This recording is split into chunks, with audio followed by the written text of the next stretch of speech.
సంవత్సరాలు జరుగుతూ ఉన్నాయి. యామ్ ఐ ఫైనాన్షియలీ ఇంప్రూవింగ్ అనేది చెక్ చేసుకుంటాం. As the years are going, am I really improving in the health? సాధారణంగా హెల్త్ అనేది ఇంప్రూవ్ కాదు, ఇట్ గోస్ డౌన్. ఓకే, కాకపోతే మిగతావన్నీ యామ్ ఐ రియలీ ఇంప్రూవింగ్ అనేది మనం చూసుకుంటూ ఉంటాం.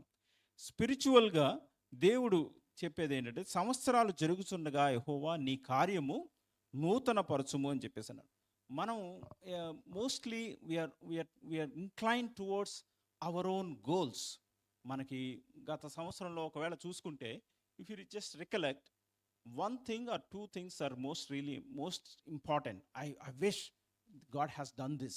ఈ సంవత్సరం, పోయిన సంవత్సరం నాకు నా జీవితంలో దేవుడు ఈ పని చేస్తుంటే బాగుండు అని చెప్పేసి మనం అనుకుంటూ ఉంటాము.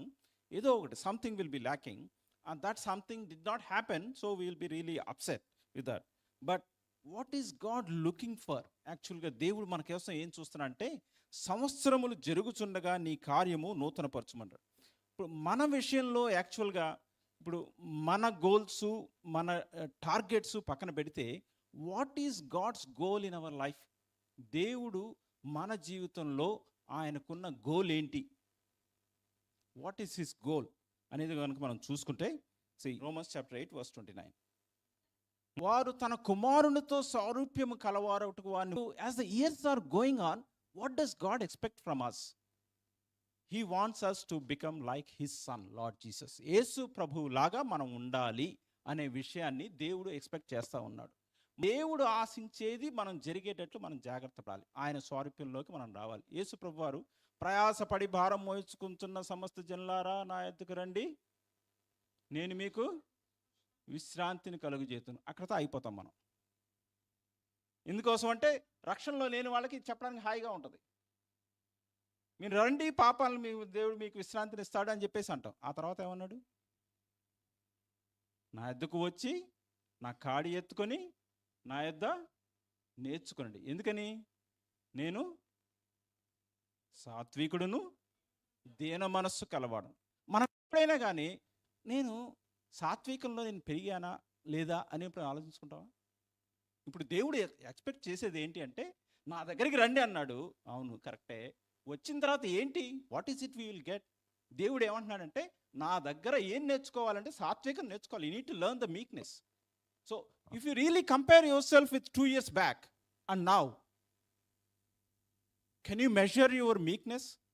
నువ్వు హంబుల్గా ఉన్నావా లేదా? నిన్ను చూసి ఎవరైనా చెప్పగలరా? నీలో సాత్వికం ఉంది అనే విషయాన్ని ఎవరైనా చెప్పగలరా? నీలో దేన మనస్సు ఉంది అనే విషయం ఎవరైనా చెప్పగలరా? అది చెప్పట్లేదు అంటే సంవత్సరాలు జరుగుతున్నాయి కానీ కార్యం నూతనం పడట్లేదు. ఇప్పుడు మనం ఎక్స్పెక్ట్ చేయాల్సింది ఏంటి అంటే, ప్రభువా నేను నీలాగా కావాలి. అది దేవుడు గోల్. మన గోల్ కూడా అది కావాలి. యేసు ప్రభు వారు రెండవ రాకడ కోసం వచ్చినప్పుడు మనం ఎట్లా ఉంటాము అనే విషయాన్ని మనకు చాలాసార్లు అనిపిస్తూ ఉంటుంది. ఇస్ ఇట్ రియలీ ప్రాక్టికల్ అనేది? యేసు ప్రభు వారు వచ్చినప్పుడు ఎలా ఉంటాము అని చెప్పేసి ఏమన్నా, 1 యోహాను 3వ అధ్యాయం, 1 John chapter 3 verse 2. Is it really practical? Yesu ప్రభులాగా మనం అయిపోవడం సాధ్యమవుతుందా అనేది. ఓకే, మనం చాలాసార్లు we think it's not practical. అది చాప్టర్ 3 verse 2. ఇప్పుడు ఏమై ఉన్నామంటే మనం దేవుడి పిల్లలం. మనకి దేవుడు తండ్రి, మనం ఆయన పిల్లలం. ఎస్, ఆయనను పోలియుందుము. We will be like Jesus. We will be like Jesus. Yesu ప్రభువు లాగానే మనం ఉంటాం. And this will happen when we see him as he is. ఆయన్ని చూసినప్పుడు రెండవ రాకల్లో ఇది జరగబోతూ ఉంది.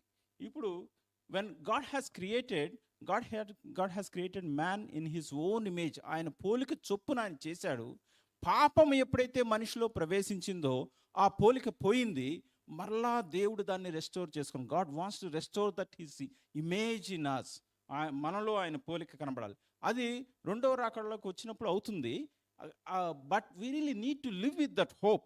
ఓకే, మన జీవితంలో మనకున్న హోప్ ఏంటి? యాక్చువల్గా నెక్స్ట్ ఇయర్ కల్లా ఏమవుతాం? చదువుకునే వాళ్ళైతే నెక్స్ట్ ఇయర్ కల్లా జాబ్ రావాలంటారు. ఏదైనా జాబ్లో ఉన్న వాళ్ళైతే, మామూలు జాబ్ చేసేవాళ్ళైతే నెక్స్ట్ ఇయర్ కల్లా మేనేజర్ కావాలనుకుంటాం. మేనేజర్గా ఉండేవాళ్ళైతే నెక్స్ట్ ఇయర్ కల్లా డైరెక్టర్ కావాలనుకుంటాం. డైరెక్టర్గా ఉండేవాళ్ళకి ఇంకా మళ్ళీ ఆ సి లెవెల్ పొజిషన్స్లోకి వెళ్ళిపోవాలనుకుంటాం. ఇట్లాంటివన్నీ టార్గెట్స్ ఉంటాయి. This is nothing wrong with that. Having an ambition, this is nothing wrong with that. కానీ స్పిరిచువల్ లైఫ్లో దేవుడు కోరుకున్న టార్గెట్ ఏంటి అనేది మనం ఎప్పుడు కూడా మనం గుర్తించాలి. ఆర్ఆర్కే మూర్తి గారు వచ్చినప్పుడు ఒక మాట చెప్పారు. ఒక మనిషి రక్షణలోకి వచ్చిన తర్వాత భూమి మీద ఉండాల్సిన అవసరం లేదు. ఇక్కడ దేవుడు మనల్ని ఉంచాల్సిన అవసరం లేదు. ఎందుకు? పాపాల క్షమాపణ వచ్చేసింది, ఇంక నువ్వు పరలోకానికి తీసుకెళ్ళిపోవచ్చుగా. ఎందుకు నుంచాడు మనల్ని? ఎందుకు నుంచాడంటే మనం శిశువుగా ఈ లోకంలో ఉన్నాము, పరిపూర్ణతలోనికి రావడం కోసం, యేసు ప్రభు స్వారూప్యంలోకి రావడం కోసం ఆ దేవుడు మనల్ని ఇక్కడ ఉంచాడు. ఆ ఉద్దేశంతో ఉంచాడు. సంవత్సరాలు జరుగుతూ ఉండగా కార్యము నూతనపరచబడాలి అంటే ఏంటి అంటే యేసు ప్రభు సారూప్యంలోకి మనం రావాలి. At least did you ever think about this? Last year are 2 years, 5 years back మనల్ని మనం పోల్చుకుంటే సహనం ఏమన్నా పెరిగిందా? దీర్ఘశాంతం ఏమైనా పెరిగిందా? ఆశా నిగ్రహం ఏమన్నా పెరిగిందా? మంచితనం ఏమన్నా పెరిగిందా? ప్రేమ ఏమన్నా పెరిగిందా? ఇట్లా ఎప్పుడైనా మెజర్ చేసుకుంటున్నావా? ఇవేమీ మెజర్ చేసుకోకుండా ఆయన స్వారూప్యంలోకి నేను రావాలి అనే ఆలోచన లేకుండా ఉంచితే ఏమవుతుందంటే నూతనపరచబడట్లేదు మనం. గాడ్ వాంట్స్ టు రెన్యూ అస్. మనలో ఉండే రాతి హృదయాన్ని తీసివేసి మాంసపు హృదయాన్ని ఇచ్చినప్పుడు ఏంటి అంటే నూతన స్వభావాన్ని ఆయన కలుగు చేస్తానంటున్నాడు.